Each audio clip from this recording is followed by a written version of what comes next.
तो एक्शन अगर बुलेट पर हुआ है तो रिएक्शन किस पर होगा, गन पर होगा। यानी एक्शन की वजह से जो बुलेट है वो अगर इस डायरेक्शन में मूव कर रही है राइट साइड पर, तो रिएक्शन की वजह से जो गन है वो बैकवर्ड डायरेक्शन पर मूव करेगी। यानी कि हॉर्स जो है वो एक्शन कर रहा है on earth in backward direction. अब इस एक्शन की वजह से फॉरवर्ड डायरेक्शन में रिएक्शन प्रोड्यूस होता है, जिसकी वजह से हॉर्स जो है वो मूव करता है फॉरवर्ड डायरेक्शन में इस तरफ को, यानी एक्सेलरेशन जो है वो इस डायरेक्शन में प्रोड्यूस होता है। तो अब स्टूडेंट्स, अब इस डायरेक्शन में जब एक्शन प्रोड्यूस होता है तो जो कार्ट है वो इस हॉर्स के साथ अटैच है, तो इस कार्ट पर भी एक्शन होता है in forward direction.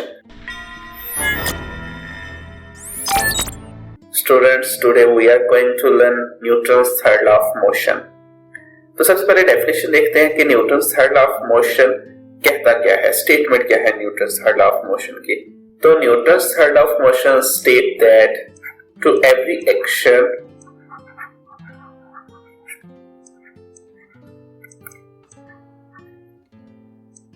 there is an equal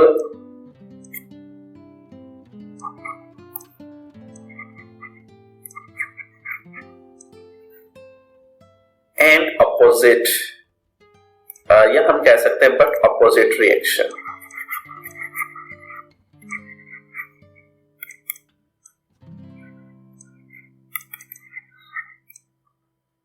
तो हर एक्शन का अपोजिट रिएक्शन होता है जो कि इक्वल होता है एक्शन के। इसे ये Newton's third law of motion कहता है हमें। फॉर एग्जांपल यहाँ पर मैं टू बॉडीज कंसीडर कर लेता हूं। ये बॉडी 1 है m मास पर, और इस तरह ये बॉडी 2 है। अगर ये बॉडी, इसको हम बॉडी A का नाम दे देते हैं और इसको बॉडी B का नेम दे देते हैं। अगर ये बॉडी A जो है वो बॉडी B पर फोर्स अप्लाई करेगी कुछ इस डायरेक्शन में, तो बॉडी B जो है वो भी फोर्स अप्लाई करेगी बॉडी A पर अपोजिट डायरेक्शन में। तो इसे हम कहेंगे फोर्स A और इसे हम कहेंगे फोर्स B। दोनों इक्वल होंगी बट अपोजिट डायरेक्शन में होंगे। यानी हम लिखेंगे FA is equal to FB but in opposite direction. तो यहाँ पर हम माइनस से रिप्रेजेंट करेंगे। वी नो दैट कि हम अपोजिट डायरेक्शन को माइनस से रिप्रेजेंट करते हैं। स्टूडेंट, यहाँ पर कुछ कैरेक्टरिस्टिक्स को डिस्कस कर सकते हैं एक्शन और रिएक्शन की, जो कि आपको बहुत ज्यादा हेल्प करेंगी प्रॉब्लम्स को सॉल्व करने में। जो फर्स्ट कैरेक्टरिस्टिक है जो कि हम अभी पढ़ चुके हैं कि action and reaction are equal in magnitude. तो हम लिखेंगे equal in magnitude, first characteristic है।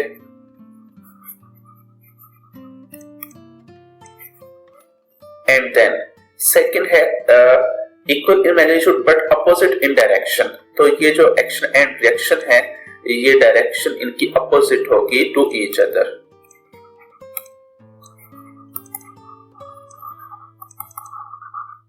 And third one is they are of same type. What is mean by same type? अगर एक्शन एक फोर्स है तो रिएक्शन भी सेम उसी तरह की फोर्स होगी। फोर्सेस की भी टाइप्स होती हैं। जिस तरह की फोर्स है वो एक्शन होगा, उसी तरह का रिएक्शन हमें आएगा उसी तरह की फोर्स का। तो action and reaction are of same type. And the last and very important is action and reaction are act on different bodies. यहाँ पर मैं लिख देता हूँ एक्ट ऑन डिफरेंट बॉडीज। ये डिफरेंट बॉडीज पर एक्ट करती हैं।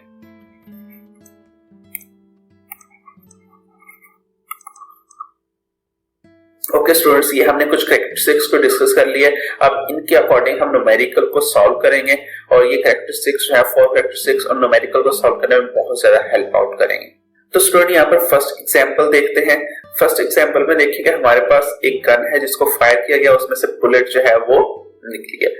तो गन ने बुलेट पर एक्शन किया है, तो एक्शन जो है कुछ इस डायरेक्शन में हुआ है। मैं इसे ए से रिप्रेजेंट कर देता हूँ, FA लिख देता हूँ। फोर्स ऑफ एक्शन, जो एक्शन फोर्स है वो इस डायरेक्शन में अप्लाई हुई है। तो we know that reaction force है वैसे अपोजिट डायरेक्शन में होगी। तो रिएक्शन फोर्स की डायरेक्शन कुछ इस डायरेक्शन में होगी, जैसे कि यहाँ पर आपको एरो नजर आ रहा है। ये मैं FR लिख देता हूँ जिसका मीन होगा रिएक्शन फोर्स। तो स्टूडेंट्स, जैसे कि हमने पढ़ा था कि एक्शन और रिएक्शन 2 डिफरेंट बॉडीज पर एक्ट करते हैं। तो यहाँ पर 2 बॉडीज कौन सी है? एक हमारे पास बुलेट है एंड एक हमारे पास गन है। तो एक्शन अगर बुलेट पर हुआ है तो रिएक्शन किस पर होगा? गन पर होगा। यानी एक्शन की वजह से जो बुलेट है वो अगर इस डायरेक्शन में मूव कर रही है राइट साइड पर, तो रिएक्शन की वजह से जो गन है वो बैकवर्ड डायरेक्शन पर मूव करेगी। जिस डायरेक्शन में फोर्स अप्लाई हुई है उसी डायरेक्शन में गन जो है वो मूव कर रही है ऑब्जेक्ट। वी नो दैट कि जिस डायरेक्शन में फोर्स अप्लाई होती है according to Newton second law, उसी डायरेक्शन में एक्सेलरेशन प्रोड्यूस होता है, यानी उस डायरेक्शन में बॉडी मूव करती है। तो यहां पर स्टूडेंट्स मैं लिख देता हूं action is on the bullet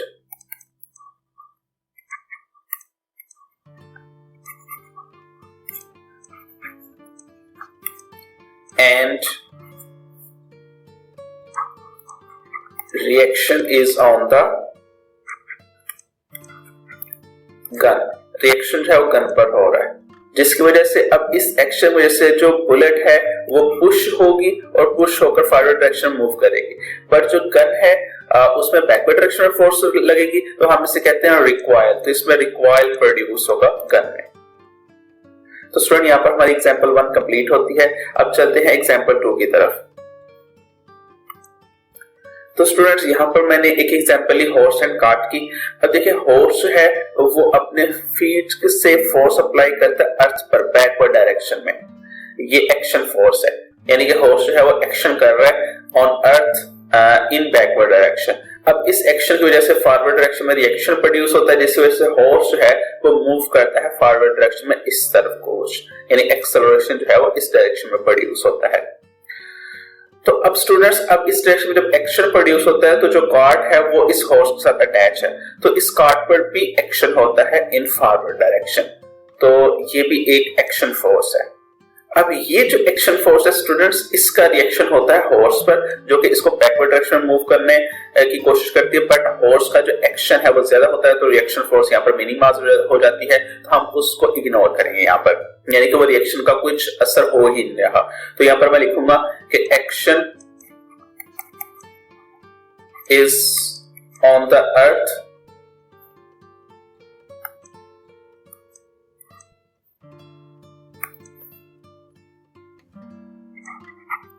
on the earth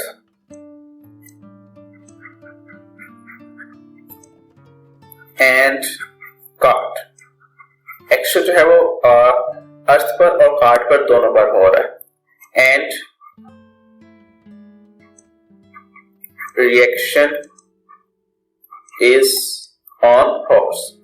जो रिएक्शन है वो हॉर्स पर हो रहा है। जैसे यहाँ पर आपको नजर आ रहा है कि ये जो रिएक्शन फोर्स है वो हॉर्स पर अप्लाई हो रही है, हॉर्स के फीट पर, जिस वजह से हॉर्स है वो इस डायरेक्शन में मूव कर रहा है, और जो एक्शन है वो अर्थ पर हो रहा है, क्योंकि यहाँ पर अर्थ है तो अर्थ पर एक्शन हो रहा है ये वाला, और जो एक्शन अनदर एक्शन है वो किस पर हो रहा है, कार्ट पर। तो ये 2 एक्शन है यहाँ पर, और रिएक्शन जो है वो एक ही है, और इस टोटल की वजह से जो मोशन हो रही है, जिसकी वजह से ये हॉर्स एंड कार्ट मूव कर रहे हैं, एक्सेलरेशन प्रोड्यूस हो रहा है, नेट फोर्स वो इस डायरेक्शन में हो रही है। ओके स्टूडेंट्स, आज का हमारा टॉपिक यहाँ पर एंड होता है। इस टॉपिक से रिलेटेड किसी किस्म का कोई एग्जांपल है जो आपको समझ नहीं आ रही है, कोई न्यूमेरिकल प्रॉब्लम है जो आपको समझ नहीं आ रही, तो आप मुझसे कमेंट सेक्शन में पूछ सकते हैं, मैं उसकी वीडियो बनाकर अपने चैनल पर अपलोड कर दूंगा। इसके न्यूमेरिकल प्रॉब्लम्स को हम नेक्स्ट वीडियो में डिस्कस करेंगे। अपना बहुत सारा ख्याल रखिएगा। हाफिज।